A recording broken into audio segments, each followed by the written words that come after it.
COVID, it seems, doesn't care whether it's hot or cold. We may be in the midst of a heat wave, but we're also in the middle of a new COVID wave. 2 new variants and the unpredictable nature of the virus means anyone over the age of 50 and those at risk will now be offered a booster vaccine in the autumn.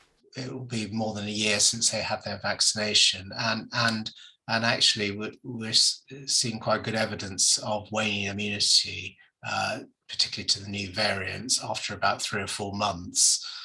So we thought we'd take a precautionary approach.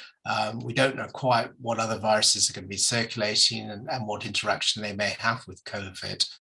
Although Amanda won't be eligible for a booster in September, she knows only too well the impact COVID is still having. Her whole family has had it 3 times this year. It's been a bit of a nightmare with the isolation, and school runs have been a nightmare. When, I've tested positive, the children that were negative still had to attend school. I still had to do the school runs.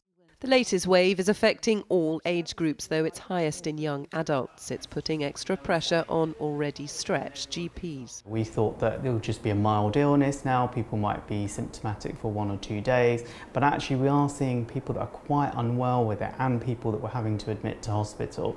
So we may see that this is the trend.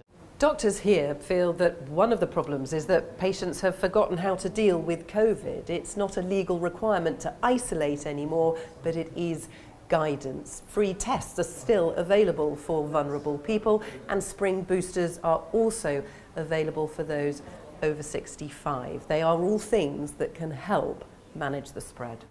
Autumn boosters will now add further protection against a virus that is not going away. Emily Morgan, ITV News.